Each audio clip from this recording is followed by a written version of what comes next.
and all the people who are attending the today discussion. So my name is Samuel Samson. I was before the Indonesian ambassador to the Republic of Serbia, and today I will be your amateur moderator to lead us for another couple hours to discuss of a very good topic nowadays, to see how Indonesia and its counterparts in Caribbean and Latin America strengthen their relationship and trying to solve the challenge or the problems that they are facing for the benefit for each parties, take off or solve all the challenges that we are facing now. But before we are starting our discussion for today, we start by enjoying the video from Chile. It must be a beautiful one, inform about a beautiful Chile. So please enjoy opening video from Chile, ladies and gentlemen.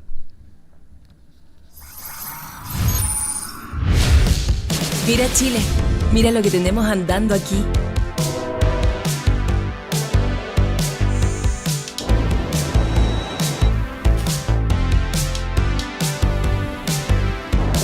Desde nuestros increíbles paisajes. Hoy te contamos de nosotros. Del talento de chilenas y chilenos. Estamos creando el futuro acá, desde el extremo sur del mundo, donde lo imposible es posible, haciendo que las cosas pasen. La energía de esta tierra nos ha dado tanto durante tanto tiempo.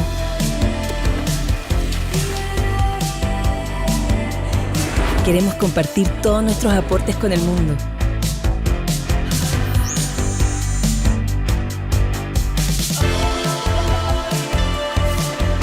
Mira hacia arriba. ¿Ves las estrellas? Nosotros vemos que hay todo un mundo por delante.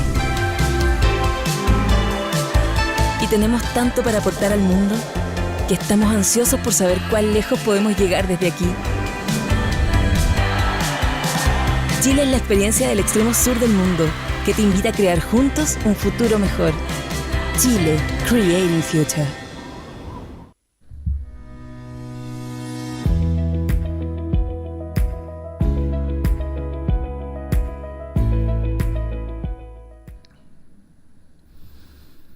So, ladies and gentlemen, dear participants, under the theme of the third INA-LAC Business Forum 2021, a business forum which gather here the 33 members countries in Latin America and Caribbean together with their partners or the beloved country, Indonesia. The theme is Indonesia and Latin America and the Caribbean partnership, trying to recover together, recover stronger, and then to start to elaborate about that kind of theme.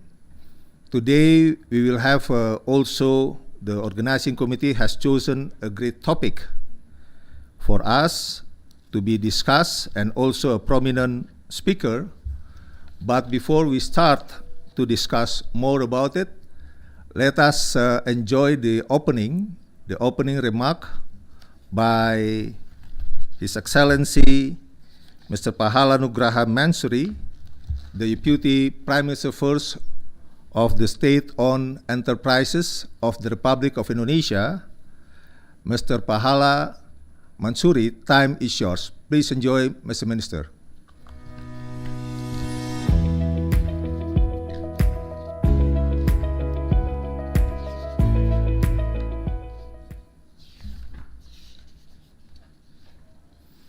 Thank you very much. A very good morning, the Honorable Minister of Foreign Affairs and Human Mobility of the Republic of Ecuador, His Excellency Mauricio Montalvo Samaniego, Vice Minister of Foreign Affairs of the Republic of Indonesia, His Excellency Mahendra Siregar, Vice Minister of Trade, Ministry of Foreign Affairs of the Republic of Chile, His Excellency Rodrigo Llanes Benitez, Executive Chairman, speakers, all of the ambassadors of the countries of Latin America, the Caribbean, and also of Indonesia. Once again, a very good morning, ladies and gentlemen. First of all, I would like to express deep apologies from the Minister of State-Owned Enterprises, Mr. Erick Thohir, who is supposedly delivering the address this morning. And I would like to also express our deepest gratitude to the Ministry of Foreign Affairs. We from the Ministry of SOE are very delighted to be invited to this event, the Indonesia and Latin America and the Caribbean Business Forum 2021, with the theme Indonesia, Latin America, and the Caribbean Partnership, Recover Together, Recover Stronger. It is our honor to be on behalf of the Ministry of SOE to be able to deliver this opening speech in the second day of the conference of the Business Forum. I think it is actually worth to be able to note that we are all being affected by the pandemic of COVID-19, whether it is actually on the health sector, economic, social, political, all sectors have actually been affected by this pandemic. And I think no countries in the world, whether it is actually in Indonesia, Asia, whether it is actually in Asia, Latin America, or in Europe, that has not actually been affected by the pandemic. And I think it is actually very important for all of us to be able to work together and collaborate to be able to get ourselves out of this pandemic.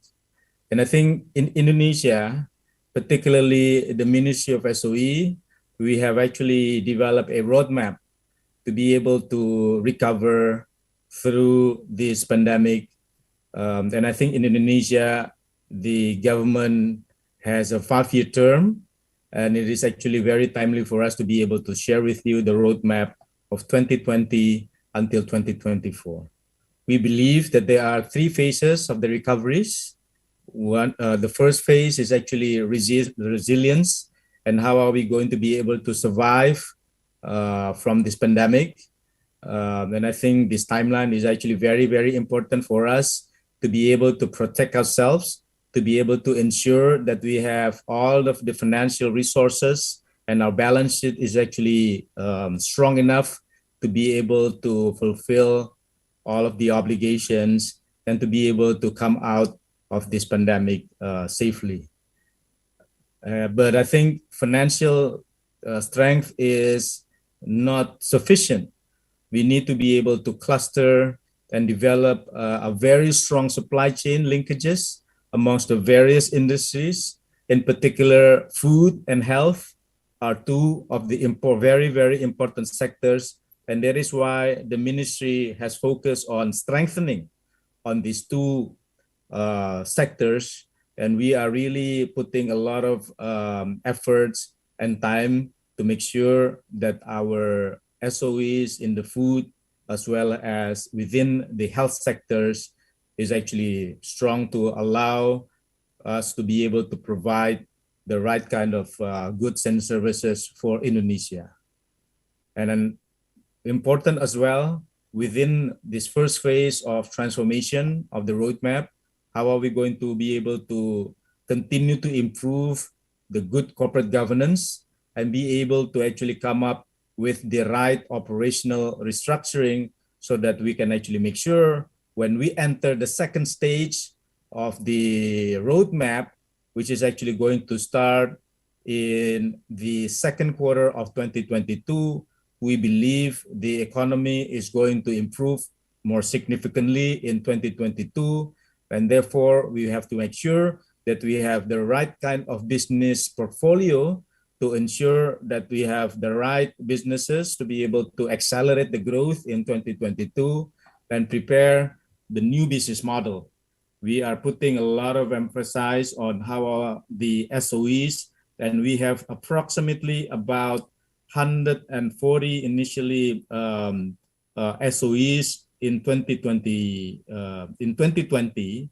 But what we are trying to do, starting in 2021, from the beginning of 2020, is how are we going to be able to consolidate the businesses, develop the right business clusters, and it is why we have actually been starting on forming various holdings. And within my portfolio of Vice Minister 1, we hope that by the end of 2021, we would already complete all of the consolidation of the various sectors into the various holdings that we have. So for example, in the year of 2020, we have actually consolidated all of the 72 hospitals into just one hospital holding, which is actually rebranded with the name of Indonesia Healthcare Corporation. And I think the right structure, the right business model is actually very, very important for us to be able to allow us to continue the transformation and building on this new business model of innovation. The other thing that we are trying to do also in 2021 and 2022 is starting to continue on this consolidation and making sure that we are reaping the right kind of efficiency, cost, and revenue synergies from the various consolidations that we have actually been starting in 2021. And we believe that by the end of 2024, through the consolidation, we are only going to have about 41 SOEs from over 140 SOEs that we had in the beginning of 2019. The third stage, after we are actually consolidating and we are building on the new business model, then we will try to leverage on the right structure and the right business model to continue to innovate and transform until 2024. And we believe that there are three areas that we need to do when we are actually continuing on our path of innovation and transformation. One is about digital and technology transformation. That is why we are putting a lot of efforts into research, development, and investment into IT and digital technology. We believe that the future is actually in technology, and that is why we need to continue on this investment of research and technology and IT so that we will actually have the right kind of platform to be able to benefit from this. Otherwise, we will not be able to compete against others that have actually already been investing. And I think when we mention about technology, it's not only about IT, it's also about various types of technology, including biosciences. That is why we put a lot of effort into our healthcare corporation, into investing into vaccines, biosimilar product, as well as other healthcare equipment product.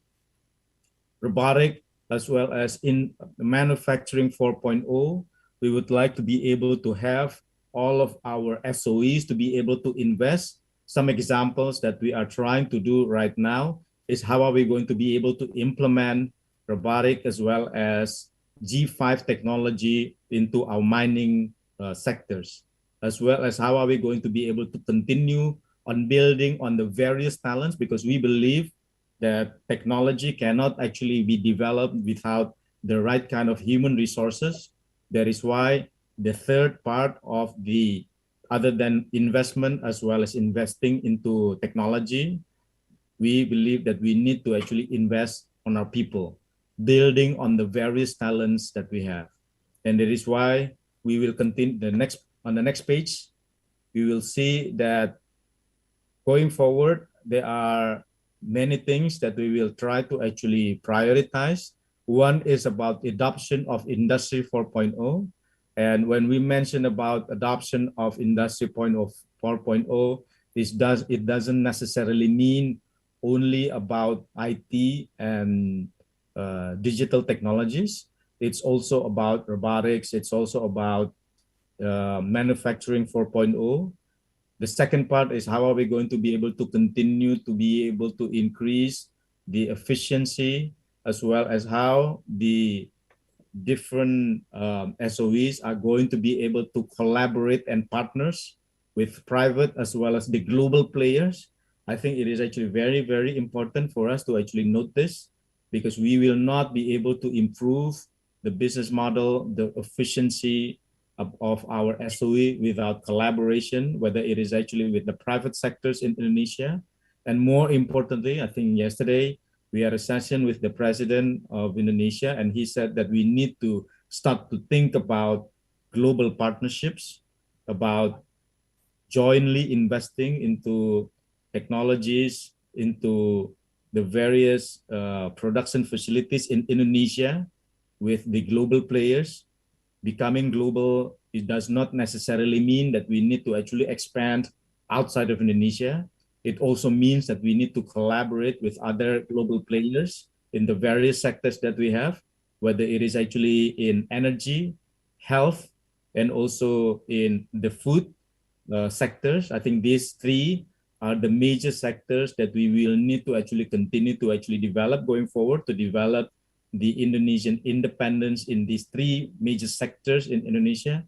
Indonesia right now has about 270 million population that we need to ensure that they have enough food for them to actually be able to consume. And I think with the additional and the increasing wealth of Indonesia, with Indonesia is going to transform from becoming the developing countries now to become the semi-developed countries, and hopefully one day we will become developed countries. The consumption of food and protein is actually needed to actually be increased. And I think also about the service of vaccine and other pharmaceutical development, healthcare service is actually very, very important.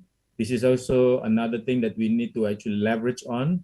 In 2020, when the pandemic actually hits us, we developed what is actually what we call the one data system.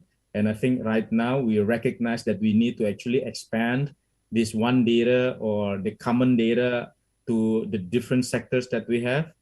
The fourth thing that we have actually already developed in 2020, we have actually established the Indonesia Sovereign Wealth Fund, or INA. And we believe INA will be an important part for Indonesia to partner, in particular for SOE, to partner with players or coming from other countries. Because I think the establishment of INA, we wanted to actually collaborate into investing into the SOEs that we have. And we partner with INA, and INA will then find whether it is actually strategic or financial investors that will invest in the multiple sectors that we have.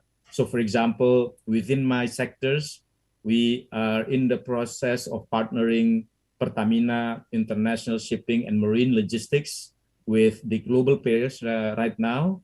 And we are very open. We have a very transparent process in terms of how are we going to be able to find the right partners for it. And I think we are actually working very closely with INA to try to actually find the right partners to invest in this shipping and marine logistics.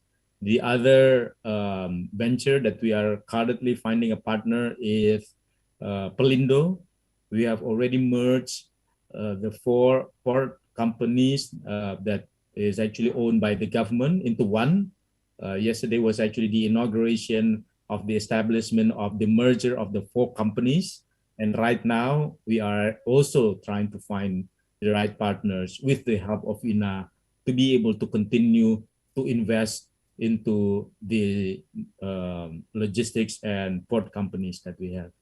And I think the fifth one is actually how are we going to continue to invest in the strategic program of the government. We have multiple strategic programs by the government, but I think it actually hinges on three things that actually are the four things that I already mentioned. One is actually how Indonesia can establish a much more independence and sovereignty in the energy sector. And it is actually very important for us, whilst we actually are doing it, to be able to invest in the upstream oil and gas, for example, for us. At the same time, we understand that there is actually a decarbonization trend that is actually happening in the world right now, and therefore we need to also invest in the new and renewable energy. So energy sovereignty is actually very, very important program for us, and we need to actually invest very significantly. Pertamina, for example, the Indonesia energy company, in 2021 is actually planning to invest about 10.5 billion US dollar to be able to invest in the energy sector. PLN, on the other hand, is actually the electricity company of Indonesia, is planning to invest about $5 billion in 2021. And I think this will continue to even increase in the coming years. The second priority program that we have is actually the sovereignty in the food sector. And I already mentioned to you just now, Indonesia need to invest to be able to develop, for example, in the beef and meat sector, for example, and the sugar sector. These are the two of the commodities that we are actually importing very significantly in the past. And how are we going to be able to collaborate with global sectors? And I think we understand that there are many companies coming from the Latin America is actually very focused on this area. And I think if you go to the next page, you will see that we will actually be able to actually collaborate on these multiple sectors that we have: food security, health security, and energy security, because this is actually a very, very important part of how Indonesia can be able to develop economic security and economic sovereignty as being directed by our president. Then I think the last part is about health security. How are we going to be able to not only develop the holding and continue to invest in the next 5 years? We are planning to build within just the hospital SOE to be able to double the number of beds that we have, because compared to the other countries around the region, we see that the total number of beds per 1,000 population, Indonesia still have one of the lowest, of about 1 bed per 1,000 population. Not only about that, we believe that we need to invest also in new technology, whether it is actually in pharmaceutical, biosciences, as well as digital IT capability to be able to improve the healthcare services. Telemedicine obviously is one of the key areas that we believe Indonesia need to continue to actually develop, because with the kind of geographical dispersion of Indonesia, with 17,000 islands that we have in Indonesia, it is very, very important for us to be able to deliver services of healthcare through digital and telecommunication service. So telemedicine is actually a very, very important part. And next, as we can see, we will need to actually transform the SOEs. We have 5 main areas. We already mentioned about how are we going to continue to develop economic and social value for Indonesia. We mentioned about business model innovation, as well as talent, energizing investment, as well as technological leaderships. Next, we have a very focused area of how are we going to be able to actually develop within these areas. We mentioned about consolidating and having the right structure, but I think we also have a very clear targets on how we are expected to be able to develop our talents, whether it is, and we believe that diversity is an important part of developing the talents of the SOEs going forward. We hope SOEs can continue to become the source of talents, not only within the SOE sectors, but also amongst the others. And going forward, we also hope that SOEs, through partnerships, are not only going to be able to invest in Indonesia, but also can be recognized as world-class companies right now within the banking, telco, and within the energy, we already have major SOEs, but it is not enough. We need to ensure that more and more SOEs are becoming the global champions and be able to invest and again partner. I think it is actually very, very important for us to be able to continue to partner with others. So I think that's all the presentation that I have today. We hope that again, we would like to close that with our focus on how SOE is going to become the world-class companies and how SOEs can continue to invest to make sure that we have the right kind of infrastructure, the right kind of energy infrastructure, the right kind of food and health sectors in Indonesia. We welcome partnering with any companies globally, including that coming from Latin America and Caribbean, to be able to develop all these capabilities within the SOEs of Indonesia. Thank you.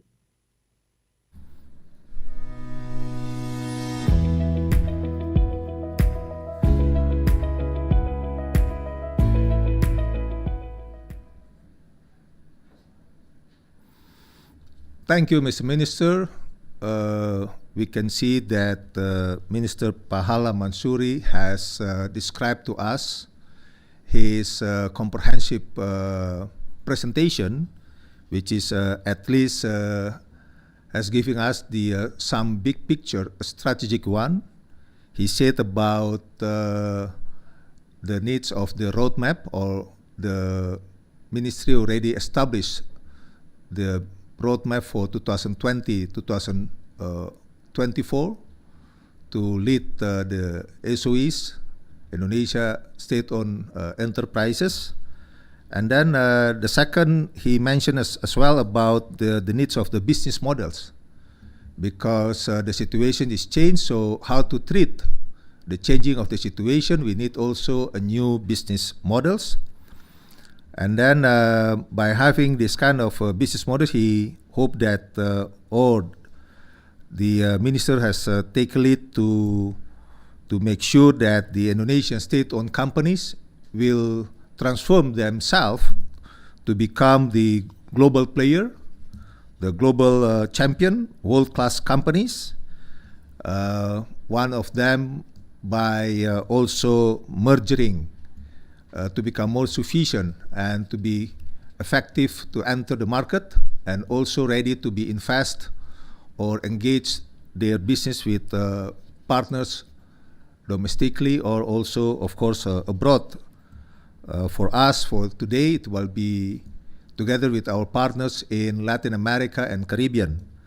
And then something, as everybody has followed, that the Indonesian government has already established our sovereign funds to leverage or to make sure that government also stand together with the business entities whenever they would love to go, or somebody would love to enter Indonesia, and then our government is also side by side to put our financial as well, so it will be secure to establish a good investment climate here in Indonesia.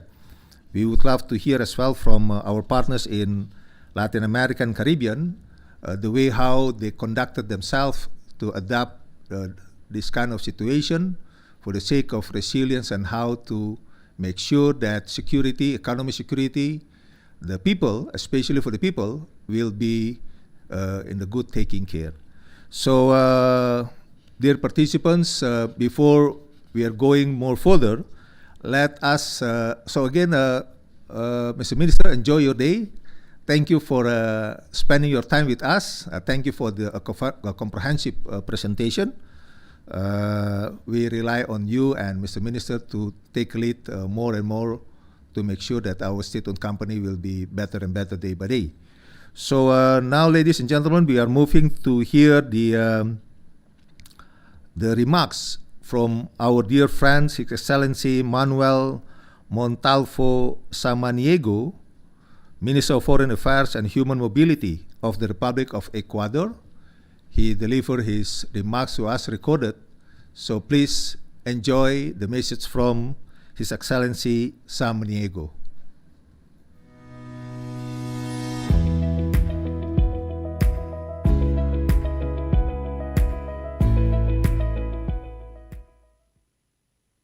Excellencies and friends, I have the honor to address you in my capacity as Minister of Foreign Affairs of Ecuador, in exercise of the pro-tempore presidency of the Andean Community, comprising Bolivia, Colombia, Peru, and my own country, Ecuador. At the outset, let me thank the government of Indonesia for making it possible the third Indonesian, Latin American, and Caribbean Business Forum, which represents an important tool in facilitating economic-centric cooperation between both regions and promoting interactions between businesses. In this regard, I would like to recognize the value of this initiative to address various challenges, such as geographical distance, connectivity, as well as tariff and non-tariff barriers, striving for mutual economic cooperation. Last May, we celebrated 52 years of the Cartagena Agreement, which gave life to the Andean community. Our organization is undoubtedly the most solid integration mechanism in the region that has overcome times of economic depression, political disagreements, and institutional crisis. Perhaps its success has been the anchor itself in the principles of equality and balance, attending to the strengths and weaknesses of each of these members, above the existing asymmetries, and always putting forward the goal of development for its more than 100 million citizens. COVID-19 pandemic has had a negative impact in our societies and economies, but as it poses enormous challenges, also it has taught us that integration is essential for the economic recovery of the region.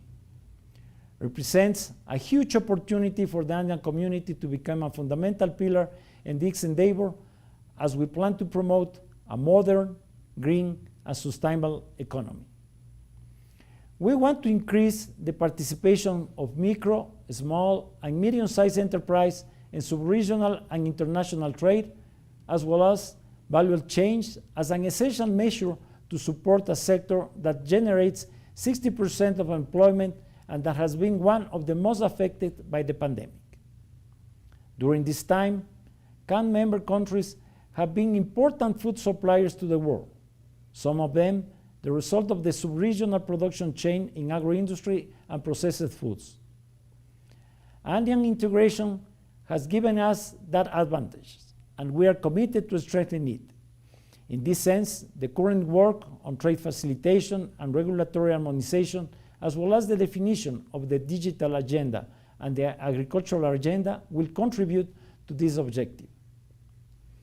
We believe that the necessary measures aimed at mitigating the effects of the pandemic must pay special attention to the situation of women.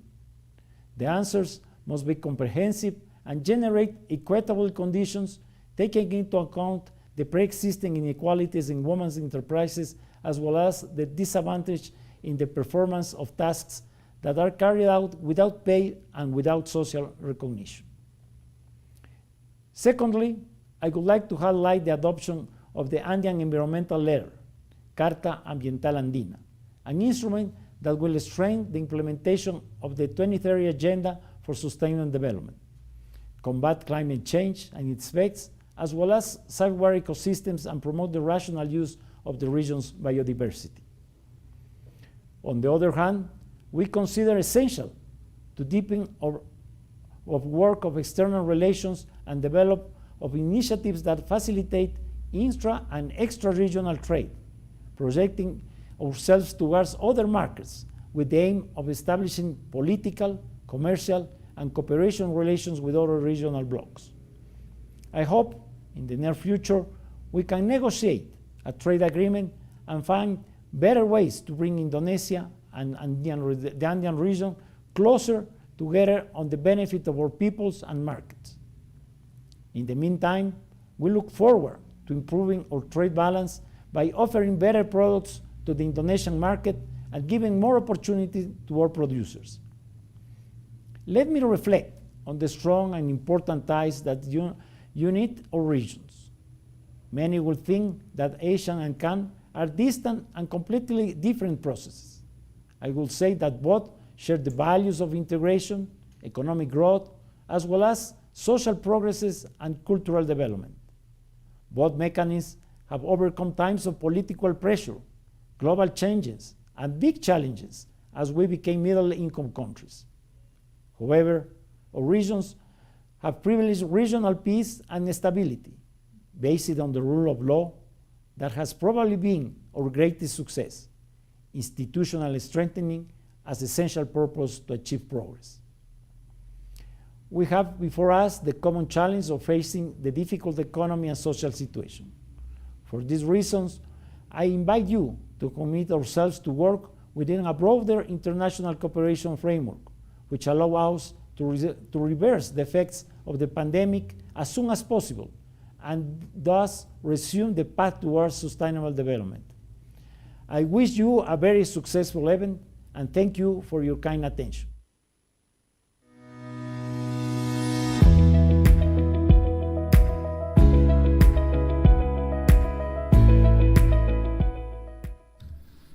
Thank you, Mr. Minister.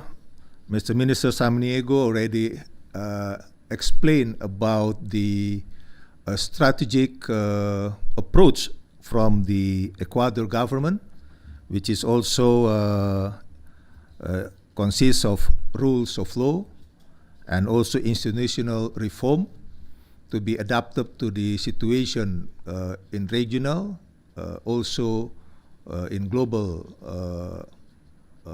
terms, by side with the Indonesian or Asia partners, especially Indonesia, which is we all have the different background, culture, political systems, and economic system as well.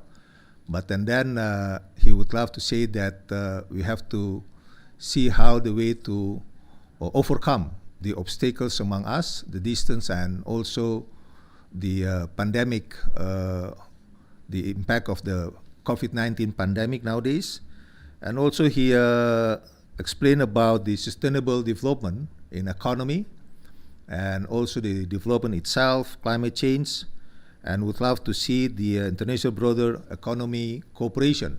So Ecuador is not, it is ready to tap into the international and global economic cooperation, especially with their partners in Indonesia.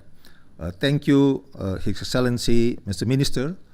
So participants, ladies and gentlemen, now we continue our discussion. The committee already have preparing for us a good topic for today's discussion is enhancing global trade and promoting global chain resilience. As we all follow, a year and a half has passed since the onset of the COVID-19 pandemic. Economic activities in various countries have been brought to a standstill due to the severity of the virus and the lockdown measures implemented in many countries. The pandemic represents unprecedented disruption of the global economy and the world trade, as production and consumption are scaled back, going down across the globe. Several businesses closed over an extended period in the attempt to reduce a number of the COVID-19 cases as the first priority to taking care of the people. And then we can see the global economy is also downturn projected this year. The growth is 5 to 6%, and then we see every country is trying their best to come up out from the trapness of the pandemic and recession, and that is why the third of the INA-LAC Business Forum 2021 come up with the topic trying to see how these two partners, Indonesia and their partners in Latin America and Caribbean, overcome the problems in trade and also the the problem in the business at a general, the global chain resilience. Together with us here, we have already 4 prominent speakers or panelists. First, His Excellency Mahendra Siregar, Vice Minister for Foreign Affairs of the Republic of Indonesia. And then we also have here His Excellency Rodrigo Yanes Benitez, Vice Minister of Trade, Minister of Foreign Affairs of the Republic of Chile. And we have here as well with us Mr. Zulkifli Baharudin, Executive Chairman Indo Trans Logistic Corporation. And then the last but not least, Mr. Leandro Oliveira, Founder and Managing Director, V-Digit. So ladies and gentlemen, here they are. And then I will introduce one of them before we are trying to see their perspective talking about our topics today. Let us start by Mr. His Excellency Mahendra Siregar.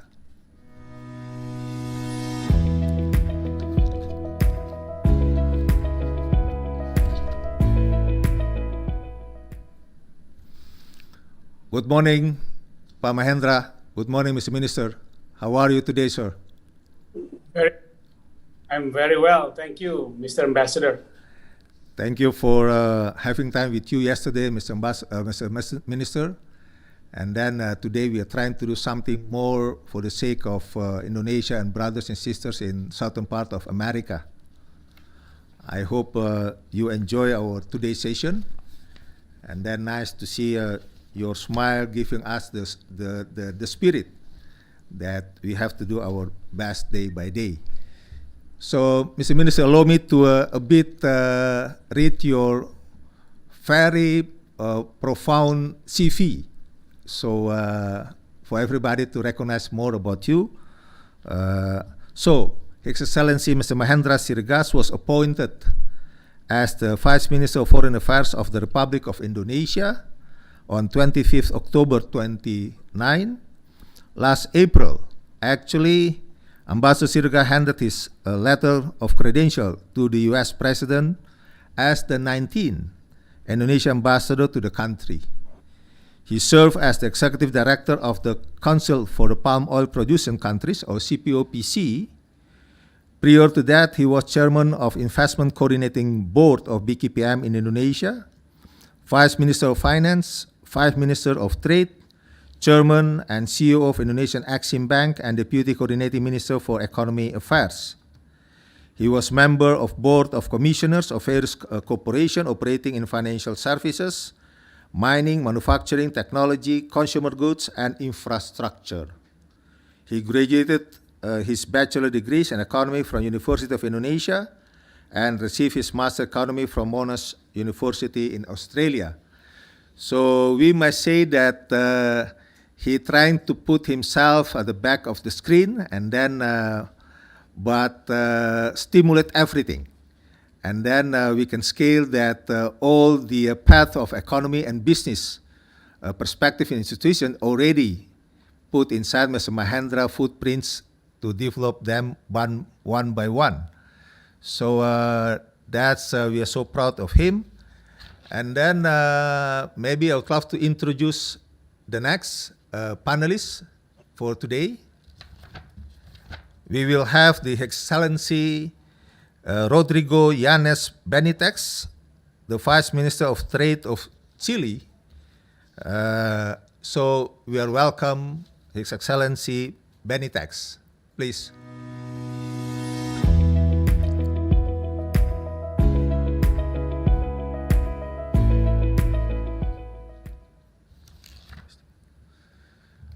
Good morning from Jakarta, His Excellency. Buenos dias. It must be a bit... Good morning. Buenos días. Buenos días. Good evening in Jakarta. Good morning in Jakarta, actually. Good evening in Santiago. Yes, sir. Terima kasih for this invitation. I'm very happy to be here. Thank you, sir. Gracias. So, yes, even you already now think about 9 o'clock p.m. maybe, but and then you look so fresh, and then because maybe you still can see the sunshine cover us in Jakarta. So we are so welcome and happy to have you here Mr. Minister. So, dear guests, let me, having time as well, to introduce a bit about our special guest from Chile. His Excellency Benitex was appointed as a Vice Minister of Trade for Chile on March 11, 2018. In this role, he has led Chile's intense bilateral and multilateral trade agenda, including active participation in multilateral trade fora such as APEC, Pacific Alliance, and WTO. He's also served as Chile's G20 Sherpa under the presidencies of Argentina and Japan. Before taking up the role as a Vice Minister, he was the Director of Finance Advisory Services at Deloitte, Chile, where he led the business intelligence and anti-corruption, compliance, and regulatory advisor services. He was ranked by Chambers and Partners Latin America 2018 as the leading practitioner in the field of compliance. Mr. Yanes was also a member of the panel of the Public Works Concessions 2014-2018, board member of Chile's Public Enterprises System 2018-2014, and International Cooperation Agency Board 2014. Sorry. Mr. Yanes holds a law degrees from Pontificia Universidad Católica de Chile and Master of Science and in Regulation from the London School of Economic and Political Science. So together with His Excellency Mahendra, I think both of them will enlighten us with their thought about how we can overcome the situation nowadays. And then the third finalist, let me welcome our third finalist for today, Mr. Zulkifli Baharudin. We welcome Mr. Baharudin.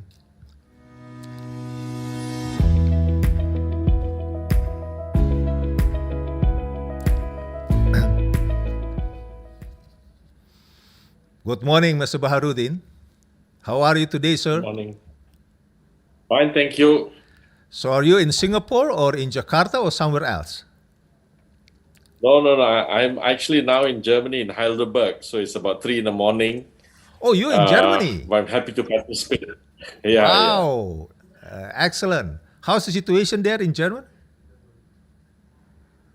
One of the reasons why I'm here is also I've been in the UK, in Singapore, partly business is to see how they're recovering and how they're connecting with trying to improve trade. And in my business supply chain, I have to be here to talk to them. And I think Germany is really making very good progress in trying to return back to normalcy. I think there's a lot of things we can learn from them. Excellent.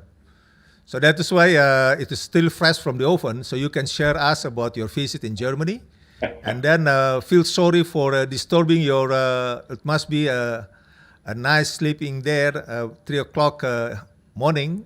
So, but it's okay for something good for the sake of the everybody's interest. I think you will be there to support our efforts this morning. Happy to, my pleasure. Yes. So please allow me to a bit introduce about Mr. Zulkifli Baharudin. Is Executive Chairman of the Indo-Trans Logistics Corporation, a logistic and supply chain company across Indo-China. He is an independent director of the GDS Holdings, Virtus Holdco Limited, Omni Holdco, STT GDC Indonesia, GVCO PTA, Asian Plantation PTA, and Commissioners of PT STT GDC Indonesia. Mr. Zulkifli is currently Singapore's non-resident ambassadors to the Republic of Kazakhstan and Republic of Uzbekistan. He also served as nominated Member of Parliament from October 97 to September 2001, and was awarded the Public Service Medal in 2005 and Public Service Star Medal in 2011. So he must be a prominent person in Singapore. He obtained a Bachelor of Science from the National University in Singapore. So welcome aboard, Mr. Baharudin, and please wait for a while when I introduce the last panelist for this morning or today. Thank you, Mr. Baharudin. So now we are moving to our last panelist, the prominent one, Mr. Leandro Oliveira. I welcome Mr. Oliveira.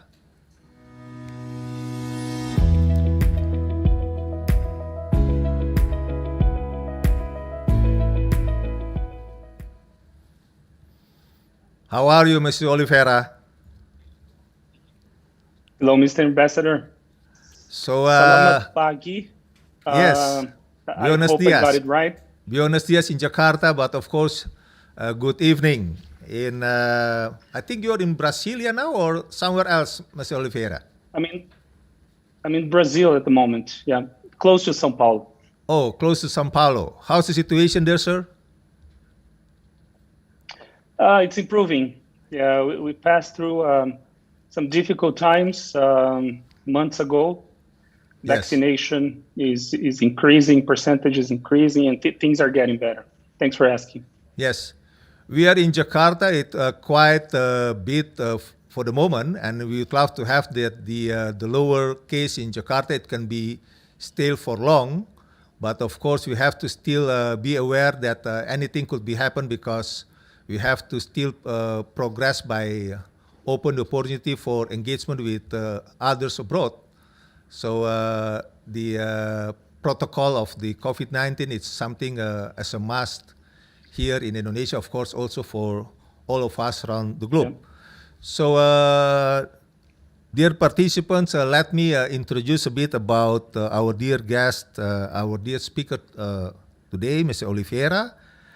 Mr. Leandro Oliveira dedicated his career to lead global and transformational programs in different industry sectors, leading hundreds of professionals and teams located in several countries around the world and living in different continents so far. Though leader passionate about supply chain management as well as coverage of technologies and automation, always looking for effective ways to implement them. Mr. Oliveira led global teams with Johnson & Johnson between 2010 to 2020, focused on development of ARP system, IoT applied at products, product traceability, blockchain, cloud computing, among other areas. In 2020, he founded WeDigit Consulting with the simple goal of contribution to other organizations around the world so they have a better experience throughout their digital transformation journey. He has a bachelor's degree in system analysis, MBA in project management from Fundação Gutalio Vargas, Brasilia, and the University of California, and certificates including project management professional and the APEX certified supply chains professional. So he actually entitled to elaborate his thought for us according to our topic for today. Yes, gentlemen, we are start our conversation now. Maybe in general, I would love to see the four of you. When you would love to see something, I think in every sequence there is a same perspective of the four of you, and then maybe you can start also digging down related or your competence or your experience and or your what you are doing now, so we can see also the differences approach from each of the panels. So the global chains were severely disrupted due to the unprecedented global pandemic. We recognize very well. This session will discuss about strategies to develop global value chains, resilience, and identify the potential of Indonesia and Latin America and Caribbean could promote for mutual benefits through trade and investment. So, dear panelists and speaker, what is the impact of COVID-19 on global trade investment and the global supply chains resilience? What are the main challenges and opportunity in the global sense, and especially for Indonesia and Latin America? So I'd love you to refresh a bit starting point to see the relation between the COVID-19 pandemic, the very short approach, and then how it affected so deeply for the trade and investment, and then also in the supply change around the world, and especially Asia to southern part of America. So I'd love to start with Mr. Mahendra Sirigar. Excellency, please, time is yours, sir. Thank you, Ambassador Samuel Sampson. Fellow speakers, ladies and gentlemen, participants. Of course, it depends when do you ask this question. If you asked this question last year, then of course we would focus more on the downside situation affected by the pandemic. But if you ask now, as you do, I would say that the Indonesia economy has rebounds back to a pre-pandemic level. This is what happened. Indonesia's economy this year is expected to grow by 4%, while last year we experienced negative 2% growth. That means Indonesia this year would already even higher than 2019, the pre-pandemic level. That is number one. The second one on the exports. Indonesia this year would again reach beyond 200 billion US dollars exports, which we have never achieved in the last 10 years. The last time we had that was in 2011. So on the export side, our figures shows that we are much higher even compared to pre-pandemic level, much higher. If we compare to last year, this year growth of trade is around 33%, which is remarkable. Of course, it happened because it was a very low base year, 2020. But if you compare that 2019, this year trade value would already expected to exceed it by 15%. So you see, it's always two sides of the way you look at it. If you look from this year, we are already beyond or over the pre-pandemic level. Now, with regard to the pandemic itself, Indonesia is in the process toward the real new normal of endemic COVID-19 situation, because our daily affected rate is 5 persons per 1 million population, which is very low. And our positivity rate is below 1%. Compared to Europe, Europe is around 100 people per 1 million, which is much higher than us. And positivity rate is also high. And our vaccination program, already 170 million jabs being done. Then at the end of the year, we expect that to achieve 300 million, which means the whole population would get at least one jab, and 50% of the targeted population would get two full vaccinated, 2 jabs. And we are going to get into the booster side, the third jab, coming in the 2022. Now, with regard to the opening of the borders, since yesterday, we already reopened Bali for 19 countries of origin of tourists. With regard to Jakarta, we are open, of course, with strict protocol, health protocol conduct. With regard to the global value chain, this is the way I look at it. It is, of course, a disruption created by the pandemic, but there's another disruption happening today, which is the geopolitical and geoeconomic situation, where countries or affiliated countries of the US and China wants to rearrange the global value chain according to their geopolitical interests. So there are two disruptions happening today. Now, for those who are already in very much in the center of the global value chain, that might not necessarily a good news.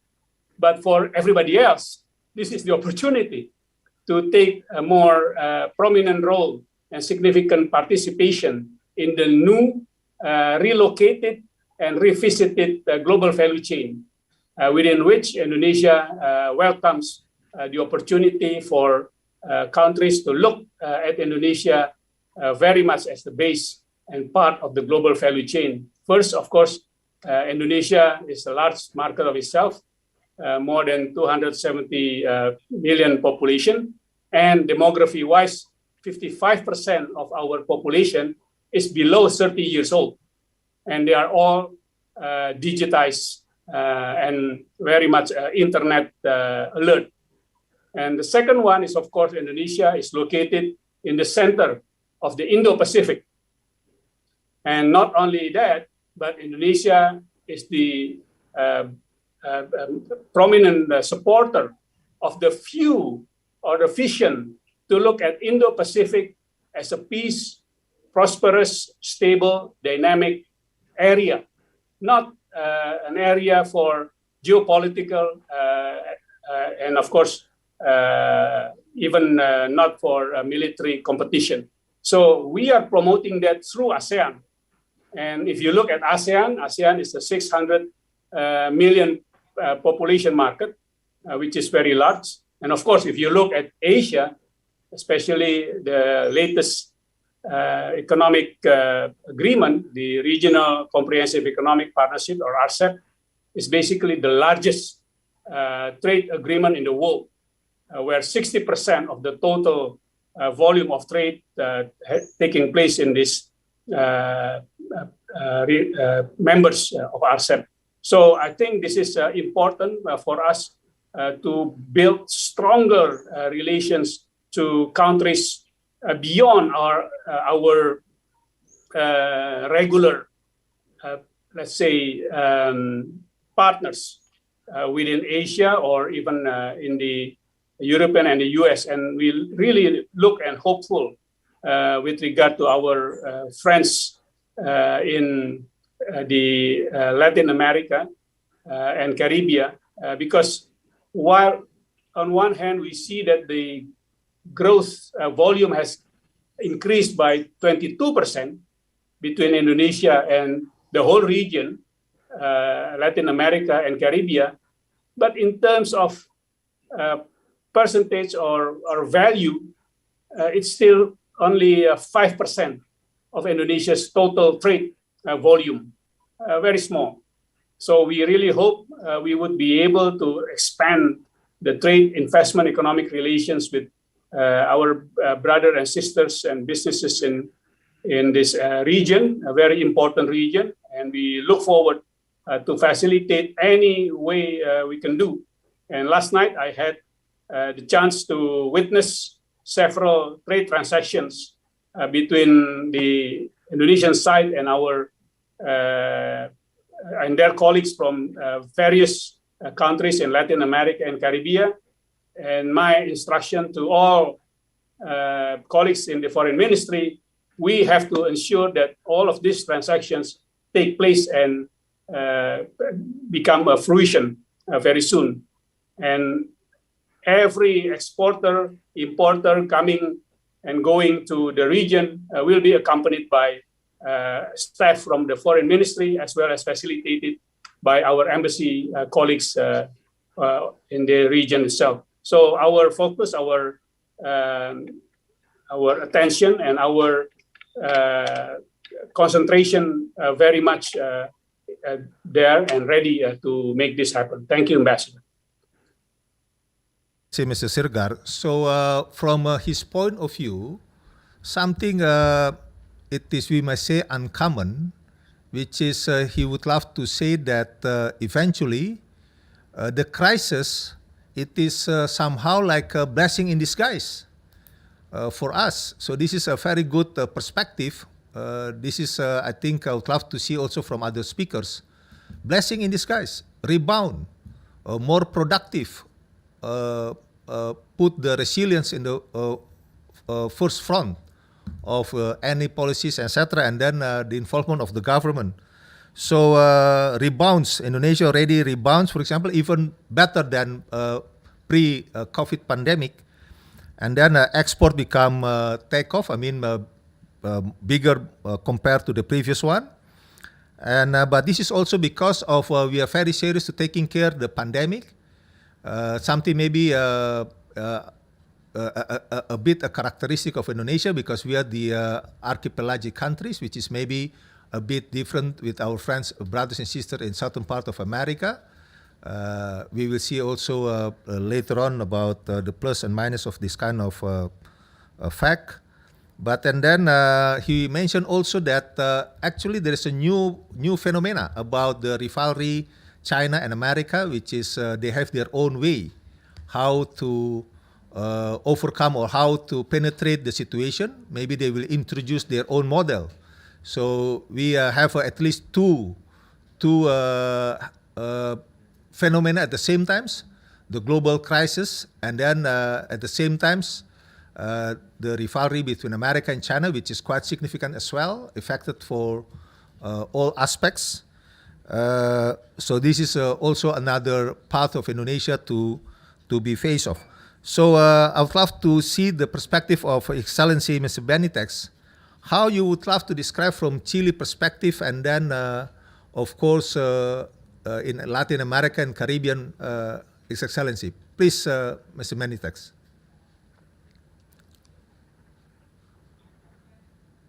Thank you. Well, first, I would like to mention what you just said, and His Excellency also mentioned in terms of the opportunity that we have ahead of us. These are times of strong readaptation and reshifting of the business as usual. And for Chile, the Southeast Asian region, and in particular Indonesia, are extremely important partners to build what comes next. Now, we've been talking and touching on the effects of the COVID-19 pandemic, and certainly the productive processes and the way we understand trade, which is in a highly globalized and interconnected world, has become one of the core pillars and a driving force of our economies. In the case of Chile, even more, considering that trade in goods and services represent close to 3/4 of our annual GDP. But I think, and we think, that innovative, efficient, and effective policies need to be tackled in order to build resilient supply chains. And in this context, and in terms of Chile's reaction, this has been the path in terms of looking toward our natural partners within Latin America through regional initiatives, such as the Pacific Alliance, and also bilaterally. This in no means implies abandoning our traditional economic values towards free trade, free and open markets, but a comprehensive and practical approach that seeks to bolster our productive capacity through the cooperation with our regional partners in order to gain a stronger foothold on our position within global and regional value chains is paramount. So in that sense, let me share with you what we've been doing in these past few years in terms of the regional trading partners towards this cooperation in global and regional value chains.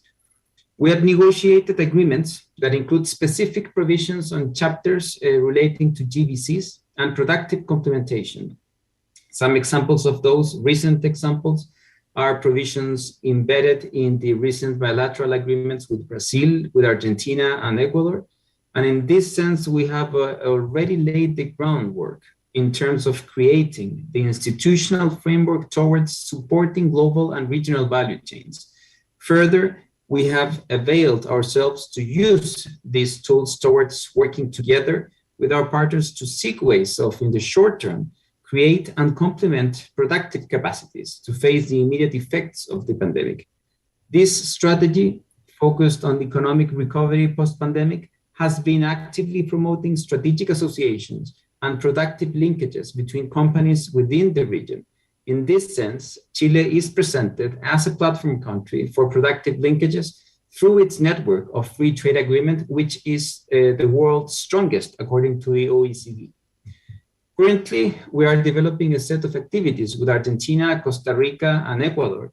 In the coming months, we hope to add new partners, and this has allowed us, through public-private partnerships, to develop a portfolio of projects from the first 3 countries with companies interested in developing productive chains with Chilean companies to access third markets. An important incentive in this process has been the identification of reciprocal direct investment opportunities aimed at facilitating regional production complementation processes. In terms of the Asia Pacific, we have been active within APEC, supporting the current APEC strategic blueprint for promoting global value chains between 2020 and 2025, which was endorsed by ministers in 2019 during Chile's APEC year. All these initiatives seek to build more robust and resilient supply chains that seek to introduce reduced trade costs to improve reliability in supporting the competitiveness of business in the Asia-Pacific region. In terms of GVCs, to incorporate new and relevant elements with the aim of deepening these synergies between different efforts and stakeholders. This will contribute to benefit GVCs and support sustainable and inclusive growth. Having said this, Chile believes that in the importance of resilient supply chains, as these are part of the basic foundation of our current trading system, global and regional value chains, and a key catalyst for any attempt towards generating a strong and sustainable economic recovery within the Asia and Latin America and the Caribbean region. So I just would like to reinforce that this is precisely a juncture in time where we can connect regions to become resilient in this new and reshifted scenario. So we are looking with a very close eye this shifting and moving value chains throughout the Asia-Pacific region and how they are relocating in Indonesia and in other countries of the Southeast Asian region. And we are looking to improve and set the rules for enabling business and these value chains to flourish. We are updating our CEPA agreement with Indonesia to incorporate services now. And this is the path that we wish to follow with other Southeast Asian countries. Indonesia for us is a major important hub for the Southeast Asian region and also for the Sharia economy. And in that sense, we believe that in this reshifted world, a post-pandemic recovery world, global value chains must and present a formidable challenge that we need to embrace. So based in this experience that, like I said, started from the region or within the region, which is a natural step, we hope as a next immediate step to build new value chains with the Southeast Asian, with ASEAN economies, and in particular with Indonesia to face this post-pandemic recovery scenario and start building and enabling a business from both sides, from the trade and investment side, to also flourish and generate a new value because we're convinced that we're way below the potential that we have with the region. Thank you very much. Excellency. So from Mr. Benitex, he explained about the consolidation internal Chile, starting from the reform from the government domestically and also with the neighboring countries in Latin America. And then, of course, also going into the regional cooperation, even multilateral cooperation, which is preparing Chile to be tapped into the situation to become more resilient. And then it seems that Chile looking forward to see how they can tap in also in Asia. And he would love to see Indonesia, Jakarta can play a role as the one of the significant hub because internally, as Mr. Mahendra said, that we have abundant resources and also the population and also strategic location. And we already have our SEPA. So from the two of them, we can see how the government trying to play their rules significantly. And then now I would love to see from Mr. Baharudin and Mr. Oliveira, we're going down to the business entities, because finally we must say that the government put themselves how to service, how to encourage, how to provide the policies.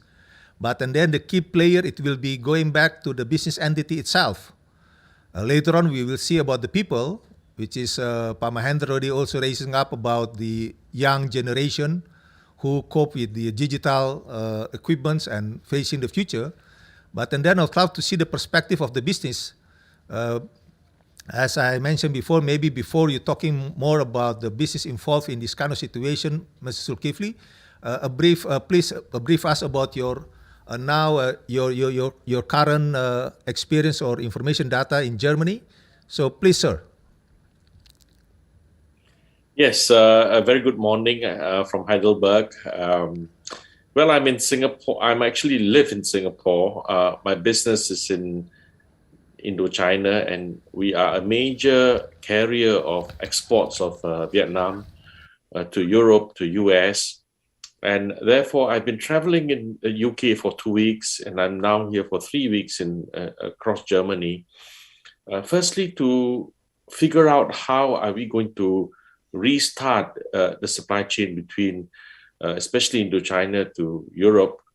But I think it's relevant to the discussion we have today on Indonesia. And I'll compliment the Minister of Foreign Affairs in Indonesia for initiating such an important discussion, which I actually have with UK and now with Germany. So I'm telling you, it's a very important thing that you're doing. First, let me say that what Excellency Pak Mahendra mentioned is quite real, is that we should be ready for a pickup. It will happen. It's human nature who want to see things getting better, and Europe is, despite the fact that infection is still going on, but people have a desire to return to normalcy as soon as we can. So I think that's a good news. The not so good news is that if you look at UK, for example, last 2 to 3 weeks, they don't even have drivers to drive the trucks. The shortage of fuel is because during the COVID, many of their foreign workers have gone back and many have not returned. And those who have lost their jobs in the past, it's not easy to just start all over again. So starting, while it is going to happen in the long run, the disruption is going to be much, much more difficult to initiate. That's the first thing we have to expect.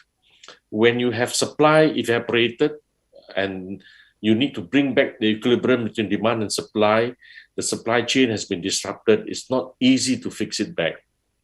The second thing we have to also figure out is that, for example, Chile and Indonesia, you depend either, the business may not be very large, you depend on aviation and you depend on vessels, shipping, but a lot of these things, before they go to the final destination, they go to transit areas. And that's very difficult to start a multilateral kind of trade network. If you want to start a bilateral network, it's much easier, but you cannot start between Latin America and Indonesia because you don't have enough volume. As we see now, the number of container ships and containers need to be repositioned. They're at the wrong place. And to do that, to reposition even the aircraft, most of the cargo aircraft are carried by commercial passengers aircraft. So it's very difficult so long as passenger aircraft, commercial is not recovering. It's very difficult to the supply chain will be completely disrupted. So therefore, both multilateral and bilateral trade flows to ensure equilibrium is important. But I will also warn, this is what we're facing today, that costs have gone up. It's not easy to just start all over again. Costs have actually gone up. The sad thing, the problem is that when costs have gone up, logistics does not increase value of product. more logistics only increase cost. But when you export low quality goods, the cost is disproportionately very large. It will result, like we have been advising Vietnam, they now realize that their low value cost exports will be severely impacted by high logistics costs. It's not sustainable in the long run. Maybe people need to have their demand, the factories operating, they may be prepared to pay more when prices are up. But in the long run, these prices are not sustainable. The other thing is, as you know, nobody is independent. Even Germany, they need a lot of imported materials, not just market, to start a lot of the production. You cannot start the automotive production today when most of the IC chips come from Asia.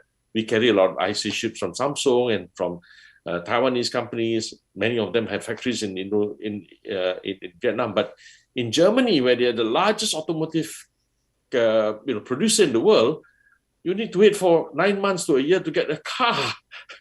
So it's not so easy to start over all over again. I will just say this, my biggest worry having traveled around is that for Asia, we are much a lower cost exporter. High cost is going to be a major impediment to recovery. Government needs to find ways to help companies reduce cost.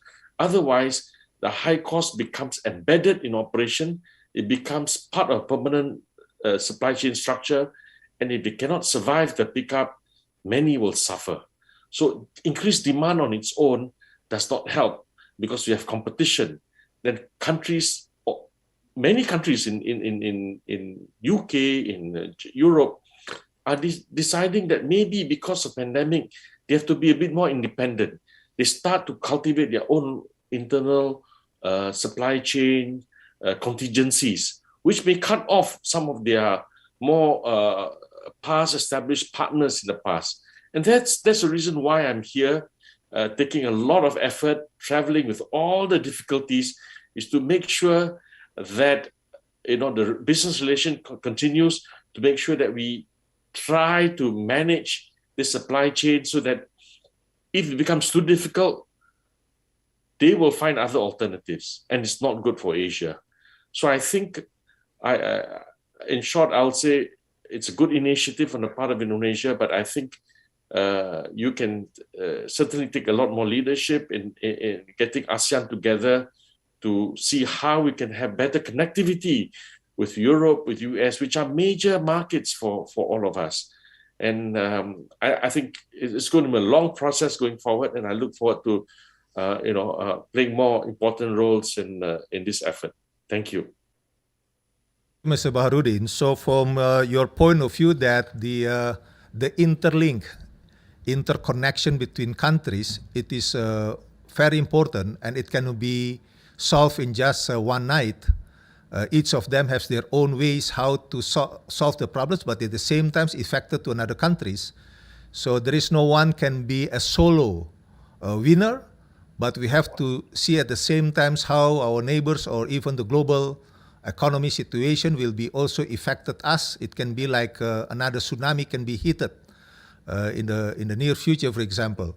So and then practically, for example, in the case of UK, which is having characteristic that for the supply chains, but I don't have any driver to drive the trucks. How come the goods will be out from the harbor, right? And then everything move to become more exclusive commercial, and then the price must be going up. It can be just for the time being, it can be okay, but for the long run, it will be also insufficient in so many ways. So the regional cooperation is very important, ASEAN, and especially also Indonesia as the presidency. We are now take lead of the G20. Next year will be in Jakarta. So this is also the homework for Indonesia, how to flourish the G20 to see as a major economic cooperation, how to see in the global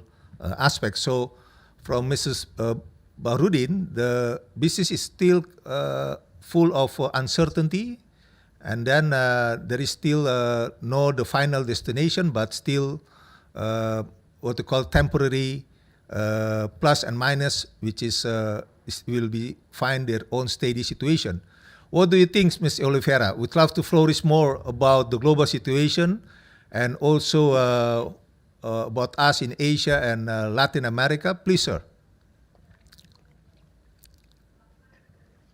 When it comes to supply chain resilience, in my mind, a few things come into play, and I see a few things as pillars from an organization.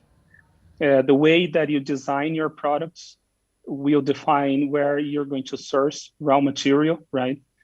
The way you set up the relationship with your suppliers, the geographic location where they are, and which is very connected to the risk profile, right?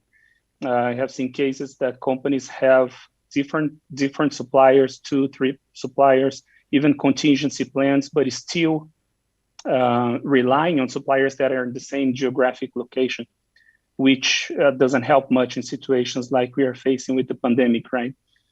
How a business set up or how aggressive the business goes towards technology, automation, the creation of a business model, the political ecosystem as well, from a trade perspective, can impact directly the supply chain resilience, human culture, how agile an organization is to adapt. And I personally believe that the human factor here is one of the major components, one of the most important components.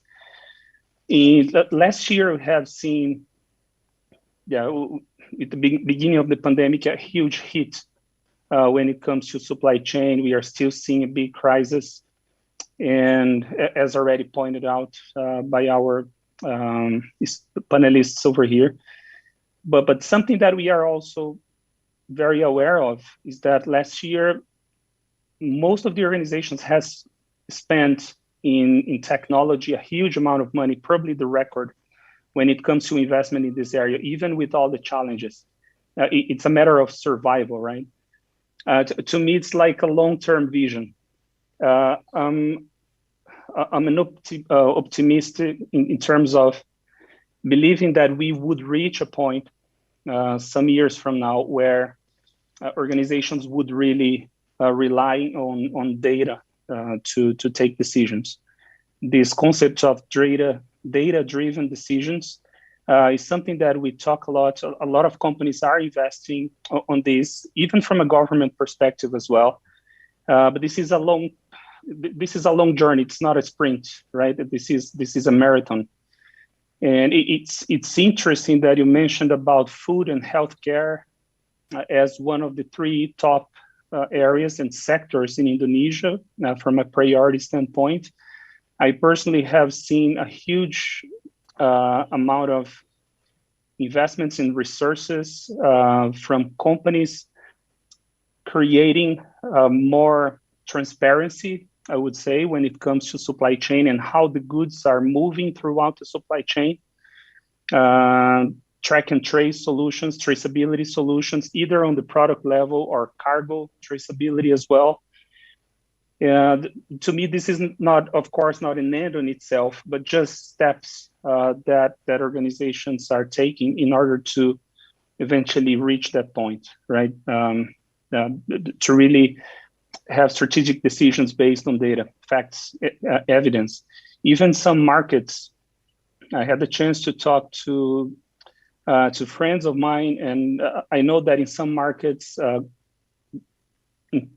government with the private sector in partnership are creating platforms where you have near real-time visibility about goods entering a market or leaving the market, which is a win-win situation as well for companies when it comes to international trade, right? So probably finalizing my thoughts here, if you ask me how I would see the future after the pandemic, I would say companies and government would be together moving towards future where data and yeah, would be on the center of the decisions, and companies also better managing risk profiles, more agile, more efficient in terms of business models. You emphasize the needs of the data consolidation by intervention of IT, and then at the side by side with the consolidation of the, to contribute to consolidate the raw material. So actually there is a credible data transparency. So this is also another perspective of efficiency for the global chains. So we know exactly about the moving of the goods, and then but it must be interconnected among countries. So I don't know how to introduce this kind of perspective globally, but and then I believe with you. But IT is very important, and if you follow, it's also we have Indonesian INA access to connect also us and our neighboring countries and even global entities, especially with our brothers and sisters in Latin America and Caribbean, which is already launched yesterday by Minister of Foreign Affairs. So for the next term, Excellency and dear panelists, we would love to see how you can describe about the scenario. After we see the phenomena of Indonesia and the Chile, both of the countries is going toward a positive scenarios driven by the government in the every layers of approach. But and then at the same time, in the middle term, the companies still overwhelming about the situation. They're trying their best. But and then we full of uncertainty because affected each other. Finally, the calculator is on their hands. So and then down there is about the people itself. Something which is we have to synergize the three layers: government, business entities, and the people itself. So you would love to introduce such as scenarios, such as roadmap, how to interlink them in general, how to connect the government in sufficient way, and also business entities and the contribution to the people, which is finally as the final buyers for all products and commodities. Let me start by His Excellency Mr. Benitez. You would love to describe your a bit more global scenario, please, sir.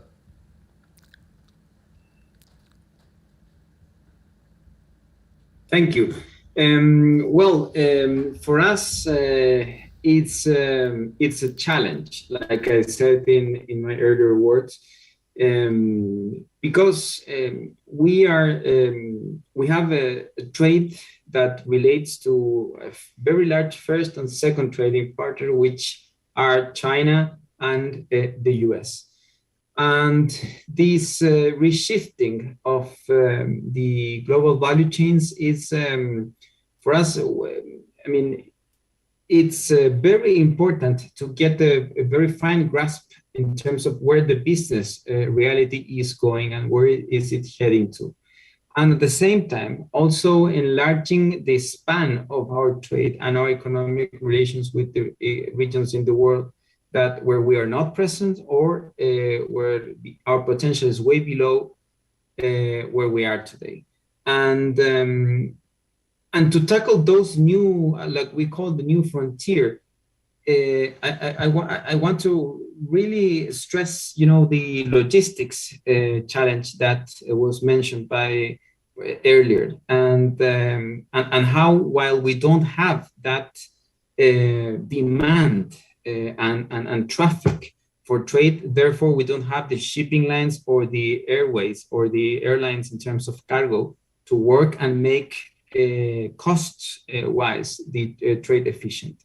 So I think what comes next is precisely to do that job in terms of adapting our trade rules to that new economic reality and work on the enablers for that trade to happen. And one of them, I totally agree, with the challenges around logistics, because also today, with this container Gedon that they call it, we are precisely going through a very complicated and hurdle when it comes to logistics. And I think in addition to that, we will have to think in also building global value chains that go beyond trade in services, which means encompassing or addressing trade beyond trade in goods and addressing trade in services when it comes to GDCs.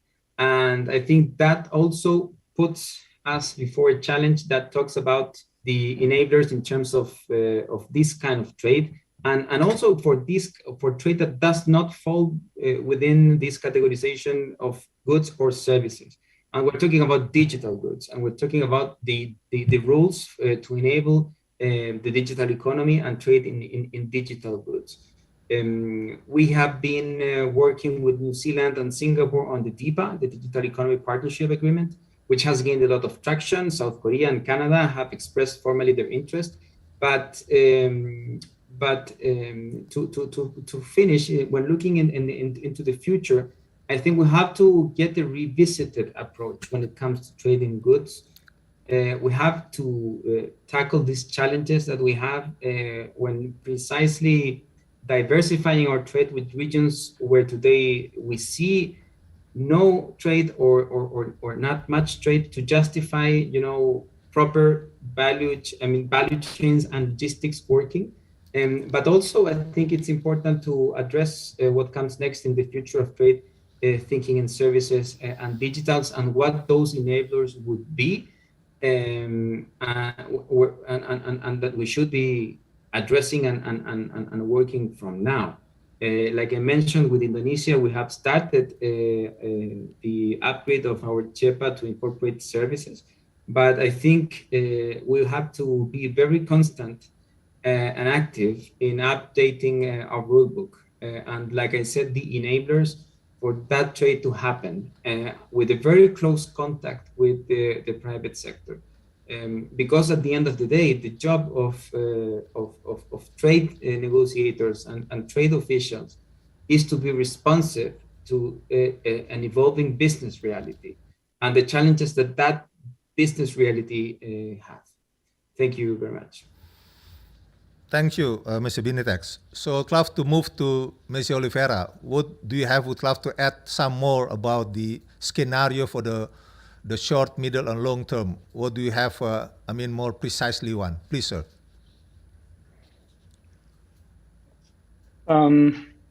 Just some thoughts coming to my mind here, more like a brainstorming. I think. Let me step back. When it comes to logistics around the globe, between 80 and 90% of the goods move by sea, right? So from a short-term perspective, the situation is pretty hard, as already mentioned about our panelists over here. Specialists are saying that the container shortage would last at least one more year, which creates a lot of complexity in terms of moving goods, higher prices, inflation, all of that. Higher value-added goods are still flowing well by plane. When it comes to commodities, it may be still a challenge for short and medium term, I would say. So something else we could think about is partnership in terms of services as well. When it comes to innovation, right? Industry 4.0 was something mentioned here as part of government strategy in Indonesia to develop a manufacturing footprint as well. And in many countries, globally speaking, government is promoting that. And I'm really glad to see the mindset that Indonesia has towards innovation, Industry 4.0, etc. Exchange of knowledge, maybe something we could explore as well. I don't know if it's happening at the moment, exchange of knowledge throughout universities and promoting more partnership when it comes to services as well.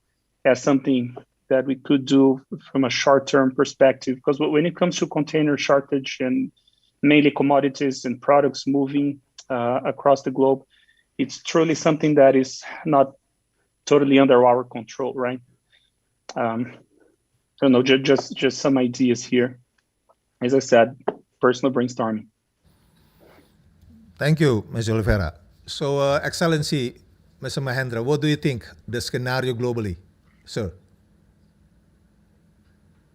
Well, first of all, I think it would be too naive if we do not expect the largest disruptive force in the last 100 years in the form of pandemic COVID-19 would disrupt everything else that already established in the world. So that is just a logical consequences. So if we feel that if this thing gone under control, then we would back to the old normal. No, the new normal is not only for health protocol, it's for everything else. Because this pandemic creates domino effect to the economy, to the trade, to the logistics, to the shipping, to the cargo, to everything else within trade. And the scale of effect is not in the level of regular or usual changes. It's a scale of disruptions, which means we have to revisit the whole system and come up with a solution that would deal with the new normal in respective sectors and aspects of life. And if we feel that if this does not match with what happened before the pandemic, then this is a chaos. No, that is not a chaos. That is the new normal. What happened is the old mindset, the old systems will not work. So we have to create the new one, including the global value chain, including the global logistical system. Now, about the UK,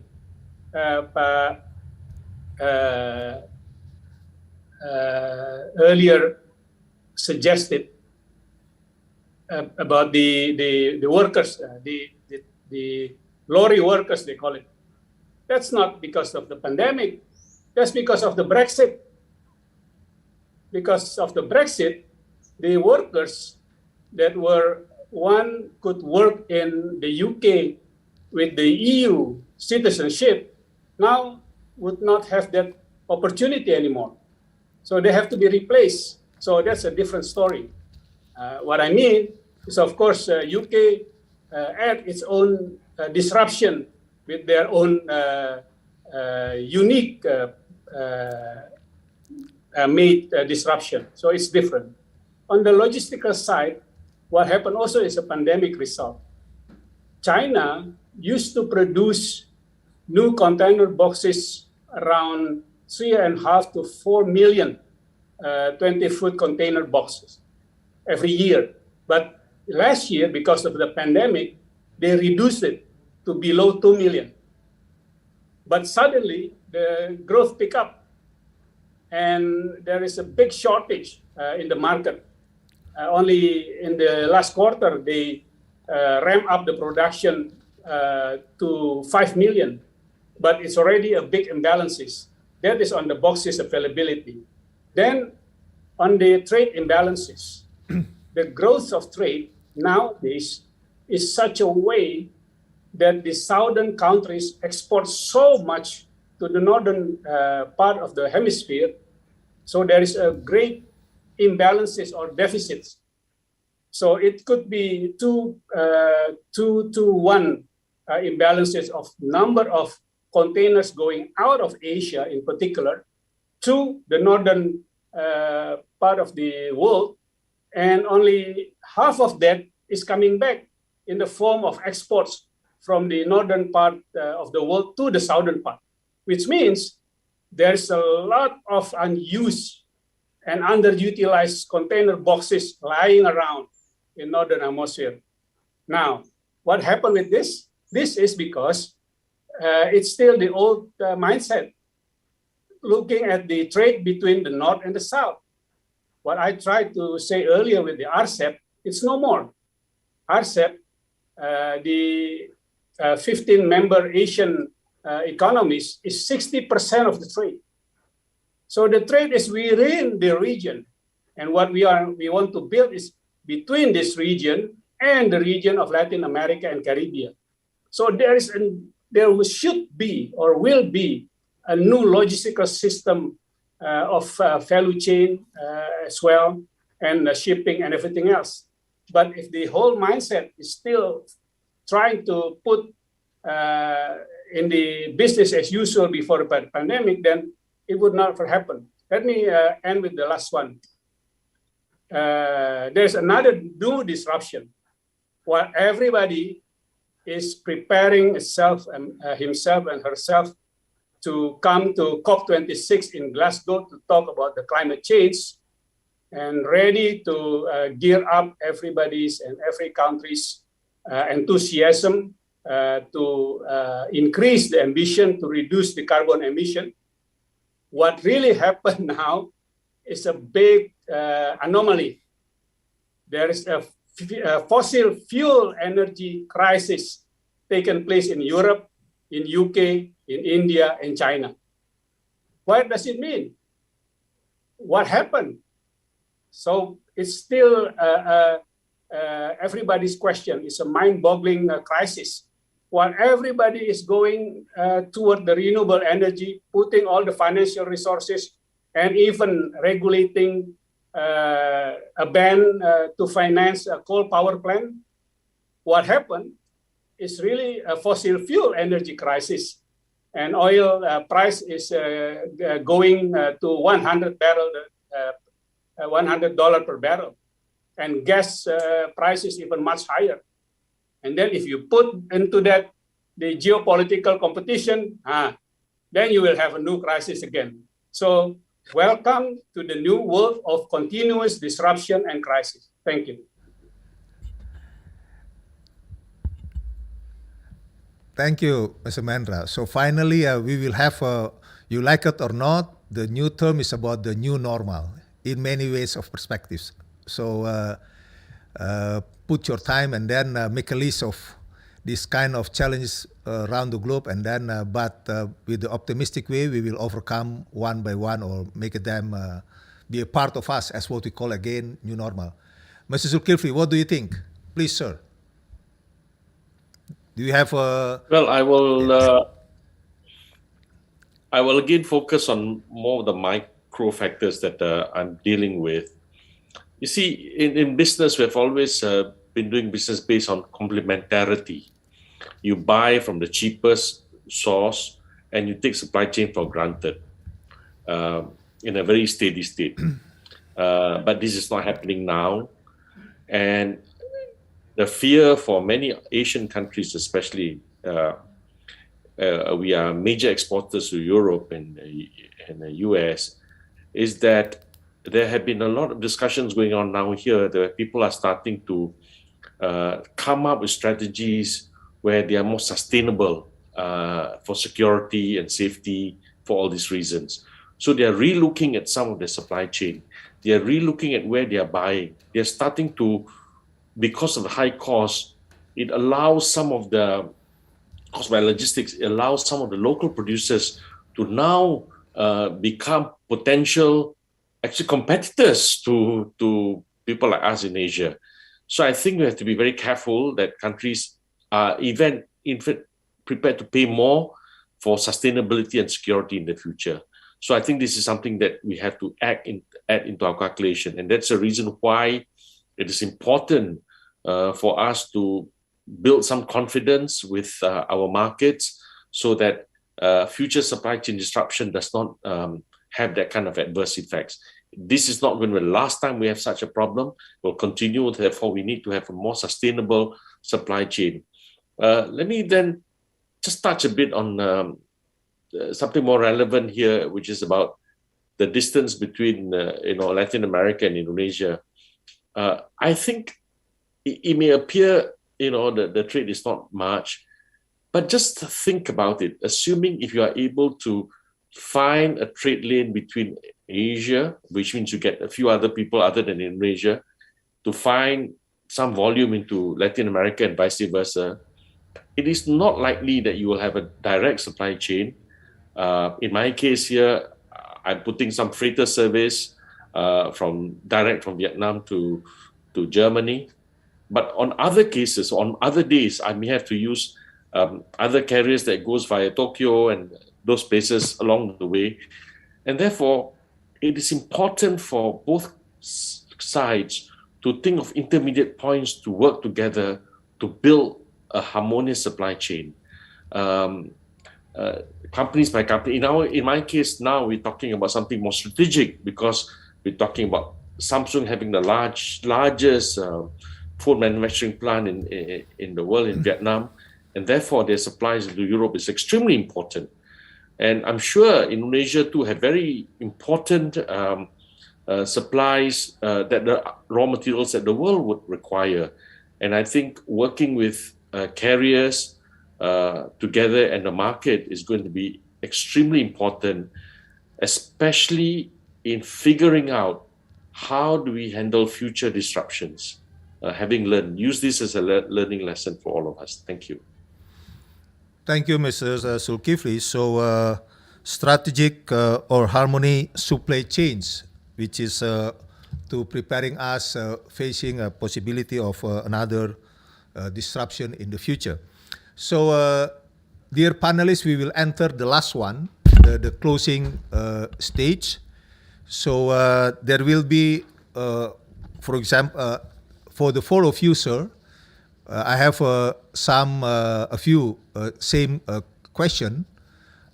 Firstly, as Minister Mahendra has been said, and also His Excellency Benitex, that for the case of Indonesia and Chile, thank God that we may say that we are on the good toward the direction. Of course, there is a plus and minus, and then we would love to make it more and more, since we already have a CEPA between both of us.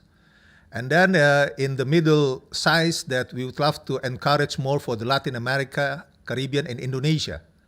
So the third terms, please elaborate more about Indonesia and the Latin America and Caribbean. If both ministers would love to put insight specifically about Indonesia and Chile, please go ahead, because we would love to see something inside our CEPA. And then the second one, there is a question from the audience for the four of you. I mean, the case of in practice. The question is, if supply chains are now severely disrupted, should we consider of localizing manufacturing, meaning that we should move production closer to the end customer? So this is a case question from the participant. They would love to see how in this kind of situation we have to a bit looking inside or trying to point more secure, like Ms. Oliveira said, that intervention also the IT to make everything well consolidated a bit to secure us. So this is from the participant. And then a special case for Minister Siregar. Many manufacturers are diversifying their supply chains. How can Indonesia compete with countries such as Vietnam and India to be the preferred manufacturing hub? So this is also the hopes from His Excellency Benitex, to see Indonesia as the hub, so it will be more easy for us to cope with our CEPA. So how Indonesia preparing us, mirroring what's going on in Vietnam and India, to be the manufacturing hub. So the next, for the four of you, what your hope for the INA-LAC events? So we have to be proud that they already organized for the 3 times. We do hope it will be another one next year. So give the committee the deposit, the energy facing the next year preparation for the INA-LAC the fourth. What would love to see the event, would love to be shaped next year. So we will be meet here again in a suitable time next year. So I think that's for the closing. I would love to start from His Excellency Mr. Mahendra, please, sir.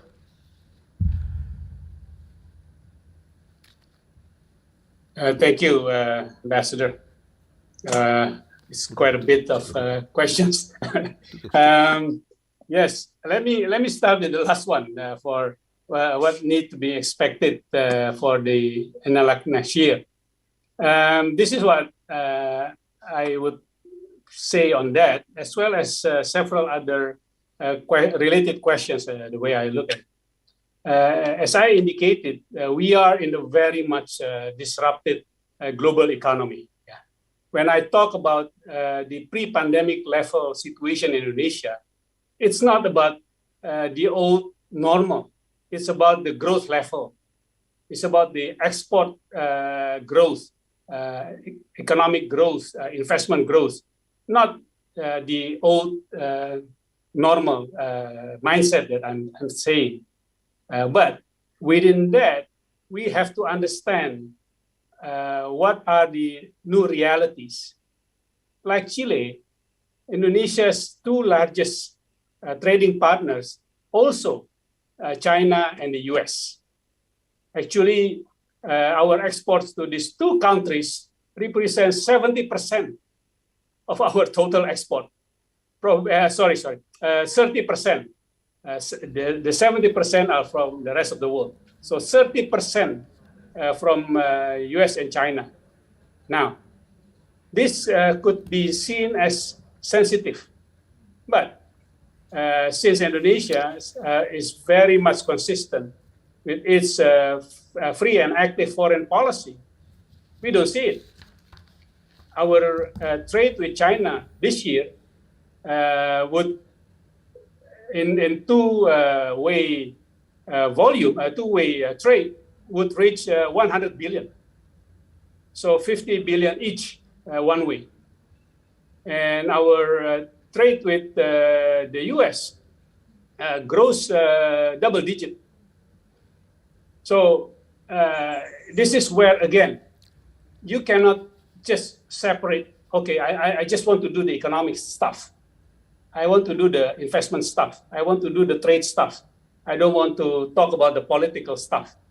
No, as I suggested earlier, geopolitical competition is now a new disruption of itself.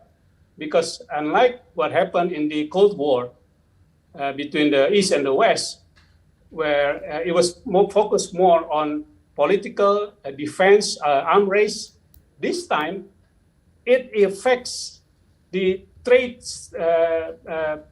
preferences. It affects the global value chain. It affects the investment attitude from each other, and so on and so on. So you cannot make the distinction anymore between geopolitical competition and global value chain. This is unprecedented. So that's what I'm trying to say. And we have to be ready for this new disrupted world, to something that we have to keep on learning along the way. And on that note, INA-LAC provide a new opportunity or a renewed opportunity to look at each other from a different angle, from a more stable but also more prosperous perspective. Both sides, in the Latin America, Caribbean, but also in Asia. In Asia, I would say that if you look at the real GDP value of Asia today, in terms of purchasing power parity, it is already over 50% of the world GDP. So the Asian century is not something going to happen in the future. It's happening now. Because the GDP in terms of purchasing power parity in Asia is already over 50%. and 60% of the global trade happening in Asia. So if that is the situation, we are still having the mindset of South supplying North, North going to back to South. Well, I think there will be a mismatch there between the mindset and the reality. And this is where we need to put INA-LAC into the real context and perspective. We have to push it because this is the real sustainable opportunity that we have. With regard to local manufacturing, yes, that is unescapable. But again, 60% of the trade is in Asia. And Asia's GDP is over 50%. So what is local? Local is, of course, close to the market. And with regard to supply chain competition with India and Vietnam, everybody has to compete and to improve its competitiveness, to improve logistical system, to improve investment climate, yes, to be as the most efficient and competitive. But at the same time, this is a new opportunity for these countries to build interrelated value chain. Because the lesson learned from the global pandemic situation is that no one wants to put all eggs in one basket anymore. We want to diversify. Look, between Indonesia and Vietnam, between Indonesia and India with Latin America, they want to see also how the global value chain between them can be built, not just wish or continue having a wishful thinking. They could go back to the old business as usual global value chain, relying on the traditional value chain and keep doing the same business. It's not going to happen. So this is a new opportunity. The centers of efficiency or centers of investment opportunities could also build a new value chain. There is the real possibility I look forward to. Thank you very much. Thank you, Mr. Mahendra. Excellency Benitex, please, sir. Your closing remarks. Thank you very much. I want to be very brief, and just to realize or to imagine how the next forum should be or could be. I think we have a reality that in terms of trade and investment, both regions, and in particular when I think in Chile and Indonesia and the rest of the Southeast Asia, there's a lot to build. And like I said, way below the potential and the full potential, I think, of what could be done. But that depends precisely on how good we are in connecting on both sides the business reality, our business, our investors, and we as government need to be enablers for that. And there are a lot of practical issues that need to be addressed and which need the participation of the economic players and the trade players. So I think that in this context of reshifting scenarios, we really need to be responsive with this business reality. And therefore, I think we need to keep doing what we are seeing today, where this dialogue is very practical in terms of also who are participating here. And we need to make these economic ties to work, and by that, and that would not happen without the participation of the private sector, trade and investment players. So that's, I think, the biggest challenge that we have, given the distance, I would say the fear maybe to work in such different and scenarios from trade and investment perspective. And both sides have our comfort zones in terms of where we know how to do business, and we need to get out of there. And that takes a lot of effort, of conscious, dedicated effort from both the public and private sector. But in this forum, I really think one of the key issues that consistently it has and should be doing so is how we can further connect our private sectors and the push and the drive for those real business, for those real economic ties to work and us from the public side to enable that natural, force of economic activity to happen. Thank you. Thank you, Excellency. What do you think, Mrs. Zulkifli? I will just say this. I think in a very extraordinary time like this, what is needed is confidence, and we should not give in to fear. And like I say, there is a danger that to the extreme, if everybody start to localize, then world trade will suffer. Just like supply chain, you cannot just do through Zoom, because goods needs to be carried through the sea or the air. People like us in supply chain, and I hope the government, I'm sure, will support, is that we need to go and meet our customers, our markets, and you have to be there to sit down with them to come out with a more robust supply chain so as to build confidence. Only confidence will get out of this. There's no sure way of getting out of it. But certainly if we don't try, we will certainly fail. So I think we should start on a confident note to build a more sustainable supply chain that has been broken.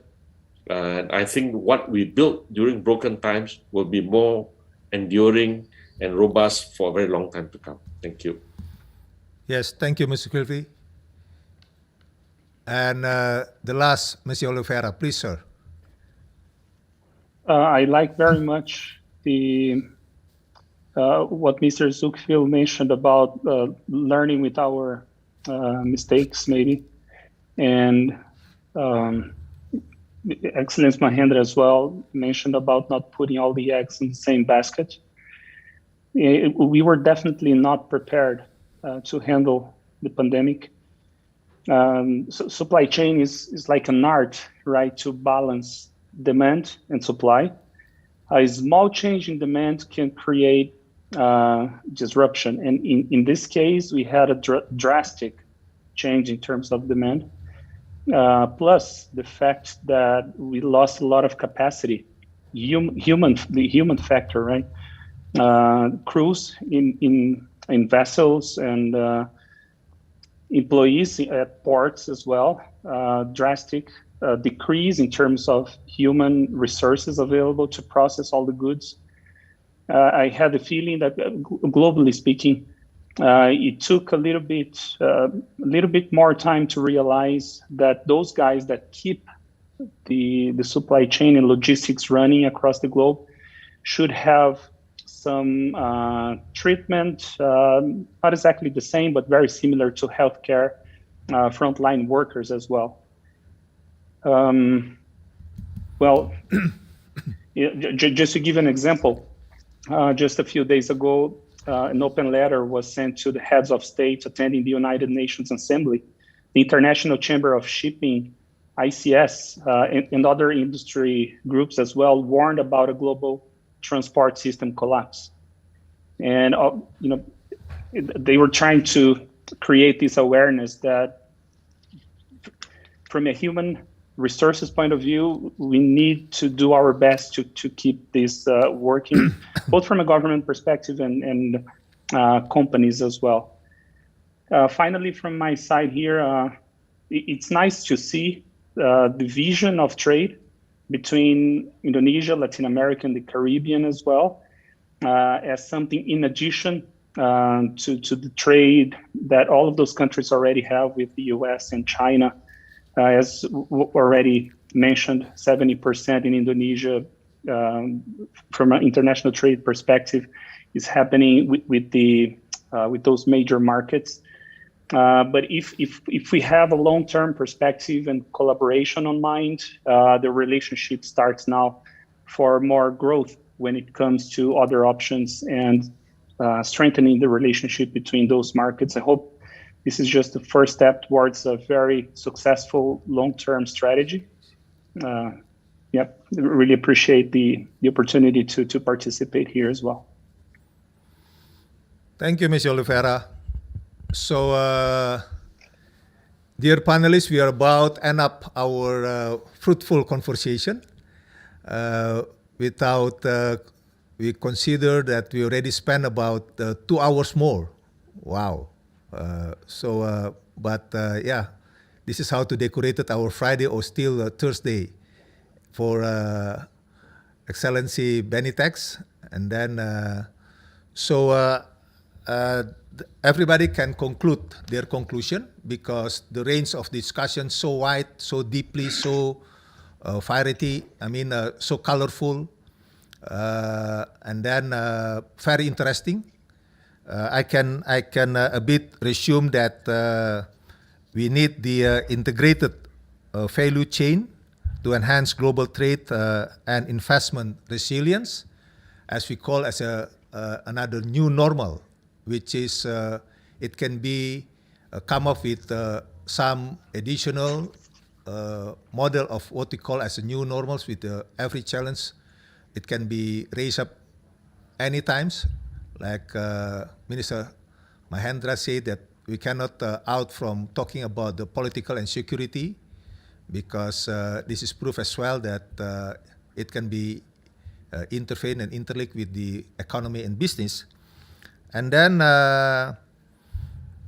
it's very nice from His Excellency Benitex that it's about time to bring in more the business entities. So we can hear from them more and more about what's going on in the middle term and even down term implementation. As Mr. Sukilfi said, that finally we are talking about a single company and then their groups going up, but each of them is very important, linkage each other. So that is why I think it's about time for Indonesia and Latin America and Caribbean to shape what they call as the business council. Both sides, there is a business council in each of our partners, 33 of them in Latin America and Caribbean, and also there is a business council here in Indonesia. So they can talk daily basis, and we can see what's going on from the umbrella side, from the government. It will be going down, and we can make a check and recheck about the validity of the every policies and its contribution to the business sectors. And to have this all can be shaped more sufficient, we need the intervention of the IT to have the consolidation data information, reliable one, open for access for public domestically and also abroad, especially for the Indonesia and brothers and sisters in Latin America and Caribbean. So by having this kind of three perspective, we would love to build confidence. As Mrs. Cliffy said, very important. So Chile going going the good direction, Indonesia as well, other partners in Latin America as well, but we are still not still not happy with what's going on. Still very small, the output come up from our relationship. So it's about time to make it more and more. That is why INA-LAC is very important. We would love to see another INA-LAC next year. So, and then bring more business entities going inside. Maybe we already formed the business council among them or between these two regions.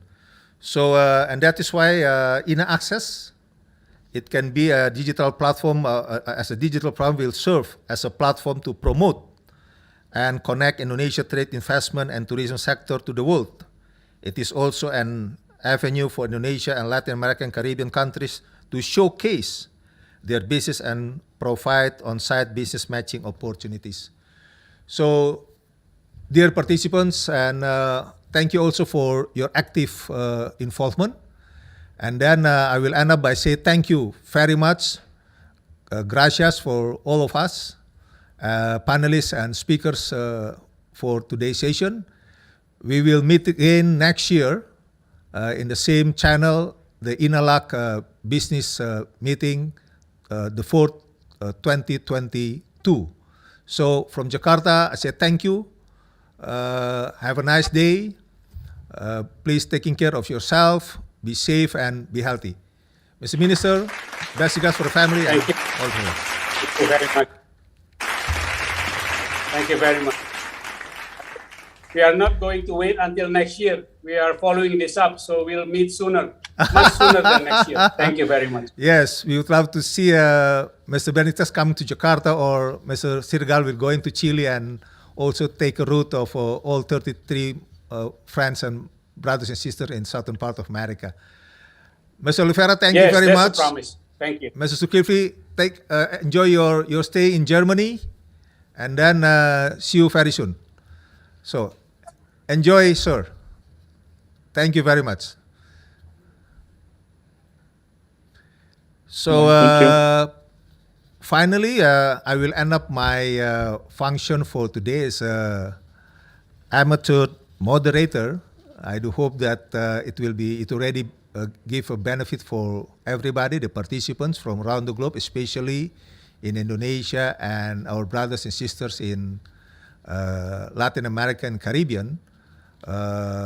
We enjoy our third INA-LAC 2021. All the ambassadors from Latin America, they was here yesterday together with the Madam Minister. And this is showing the togetherness among all of us, collaboration of the Latin American, Caribbean with their brothers and sisters here in Indonesia. So we do hope that it will be end up very nice and will be continue next year. But and then Minister Mahendra said that no, we will make it very soon to meet again to discuss, to see more benefit or fruitful cooperation between Latin America, Caribbean, and Indonesia. So from Jakarta, Samuel Samson, I would love to end up our discussion for today. And then now we will end up by enjoy the video from the Indonesian Export School, one of the, we might say, good initiative last year, and then they are going day by day become more significant and have many students or followers joining every program of the Indonesian Export School. So I am up to here. Thank you for the organizing committee for allowing me to take lead as a moderator for this morning session. Terima kasih.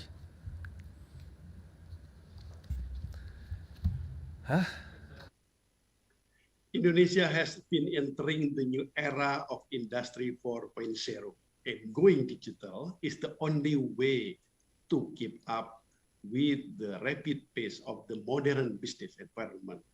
Therefore, I appreciate the development of an integrated digital platform INA-Access as an innovative measure toward inclusive trade, tourism, and investment for Latin America and the Caribbean and beyond. It plays a role as an innovative approach to facilitate business interaction swiftly and effectively. I would like to invite all Indonesian business people to utilize the INA-Access digital platform and grab the potential to seize the opportunity of the digital transformation on doing business. So let's utilize INA-Access.com.